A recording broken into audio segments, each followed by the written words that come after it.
So, last few days or so, Games Workshop leaked the Custodes Codex, and there has been a controversy over it. Sort of. I think we can all learn an important lesson from what has happened here with revealing that since the original 10,000, as you saw in the thumbnail, so saith the community manager, there have always been female Custodes. Is this the massive political domination that the radical gender activists were looking for this whole time? Well, it's not female Space Marines. Apparently, the lore actually doesn't really fight female Custodes very much. I'm not a big... I haven't gotten into that lore yet, to be honest. I've been at Dan Abnett books. I'm barely even into the Thousand Sons, and I play a Thousand Sons army. My understanding is that there was no particular reason that the Custodes were all male, like the Astartes were all male, aside from the aesthetics and apparently from the original modelers, just happened to make the original set all male, and then they just kept it because, hey, Space Marines are all male, because it is a masculine ideal from the power fantasy of the military.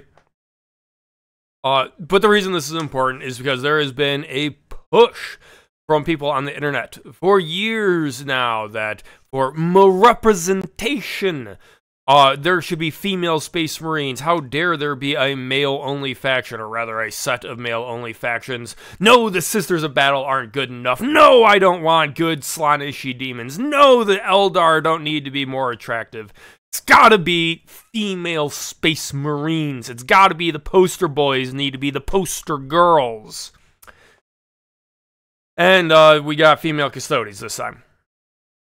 And the internet is in a big hullabaloo about this because the long-term player base said no. And they thought that they could gatekeep and keep out the radical gender activists who wanted more representation. And they have been shown that really they can't. I want to ask, what the fuck did you think you were going to do? Seriously, everyone should realize at this point is it's pointless to gatekeep a gate you don't own. Genuinely, I've been watching this. I didn't get into 40k until recently, and for the record, for anyone who wants to show models, I've got my Chaos Land Raider that I'm kit bashing under construction right here. I do buy the models, I do paint them, I do play the game a bit. I got into it because Magic the Gathering decided to destroy Modern, and the game itself turned to absolute dog shit. So I was like, okay, what's an active nerd game in my area that I could actually show up and get games? And the answer is 40k, so here I am. They thought that they could gatekeep it from new people who wanted to change the game. Which, I'm not saying that's wrong, I'm just saying it's fundamentally impossible, because as far as I can tell from what I was looking at, what I was seeing in the reporting and other people talking about the video games, by the way, the video games are pretty fun. Vermintide 2 was a great source of like 50 hours of gameplay. It seemed that their game plan was A, to be extremely toxic to people online and call it gatekeeping Mojave, and B, to put a financial gun to GW's head and say, if you do this, I will cancel all my orders and you will lose money. I will agree that there's a point that these political activists are not a serious amount of money to GW's bottom line, but that doesn't matter. That's just not persuasive. I hope you all have learned now that being a toxic asshole on social media about this makes you a less desirable company or a customer to these companies. They don't want controversy like this. And particularly in the case of female Space Marines, I fully expect it's going to happen because the company doesn't want people arguing about this. And the only way to make it stop is to give in and give up on the hardcore grognard fan base that would be put off by the corruption of Malor. The only way to make it stop is to give in. So they're going to give in because the company doesn't want the controversy. It's as simple as that. And if you think that they're not going to make money, they are. They're not planning to sell to the ideologues. They're planning to sell these female models to coomers. Just look literally anywhere. The majority of the reaction is, oh my god, oh, 8-foot tall muscle mommy dommies. That's who they're selling it to. That is how they're going to make money. They're going to make a shit ton of money by selling these. That's why they did it.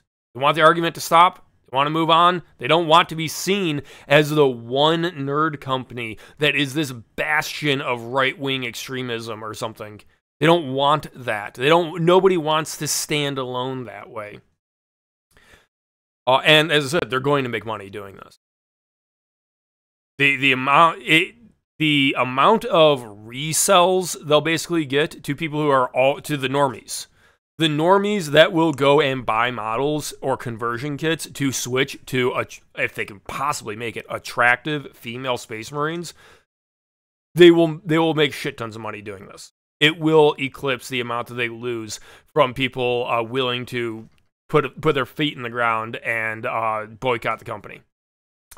So it's just not going to work. There was no point. This fundamentally did not work as a boycott. You're going to have female Space Marines. So why am I bringing this up other than the fact that it's topical and I think it'll get a decent amount of views? For starters, I like female models and minis. I buy a lot of them because they're nice to paint to make little dioramas.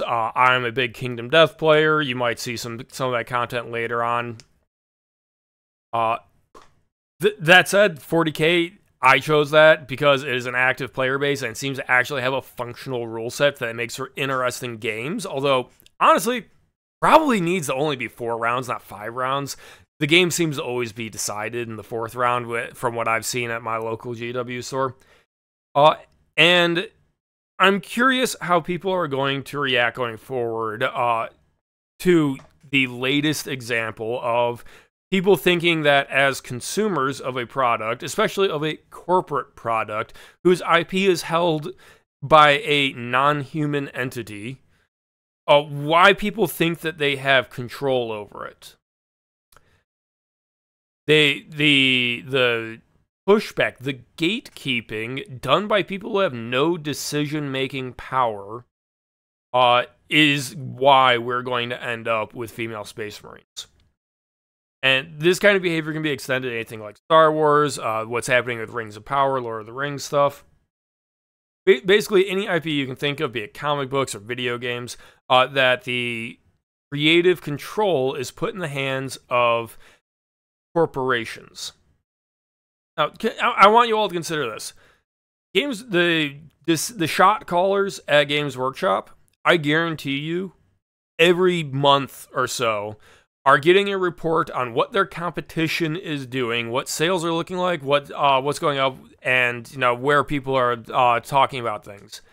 And they're asking themselves, are we better than the competition? Are we cheaper than the competition?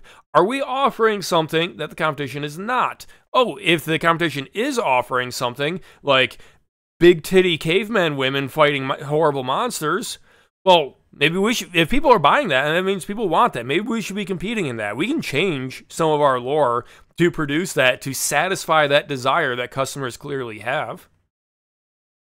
And that's how they make decisions. They look at market share and benchmarking and say, can we be doing better? Because they do have competitors. They are a plastic model company. That means that they're in competition with Dungeons and Dragons. They're in competition with Gloomhaven. Not just like BattleTech and Infinity and those kinds of companies. It's not the paradigm of the game where the miniatures are used. It's how these miniatures are being effectively sold to people. That's why they have Kill Team. Kill Team is to address skirmish competitors. And it's another way to sell models that people who have already bought an army might go pick up more and enrich what their model supply looks like. The shot makers are the ones that decide what the lore is. If they're going to change model lines, they're going to decide that actually this faction has always had women the whole time. So it's completely counterproductive to gatekeep, to protect your game by making your side of the position toxic. That's all it comes down to. You were giving Games Workshop a bad public image, or you are continuing to do so. Even if your reaction now is, oh, I'm gonna sell all my stuff. Which, by the way, if you're thinking about getting into 40K, now's probably a great time to go on the second market and pick up a bunch of discount miniatures that people are offloading and say, move on to something. Like, sure, there are competitors you can switch to, but they're all going to be politically captured. Okay? Let's be real. Unless you like go to a small independent and the original creator still has control over the IP. That's an option. I'm just saying. It has nothing to do with me personally, clearly. But if you want to gatekeep a product that you like, there's no way to actually do that except getting hired to the company and getting a stake of ownership in it. Anything short of that is counterproductive. Fight me, I guess. That's the fact of the matter. And anyways, typical shill stuff. You should like and subscribe if you want to join the book club. We'll be doing a monthly live stream. This month is Fyodor Dostoevsky's Notes from Underground. You can join the Gilded server in the link in the description. I hope to see you there.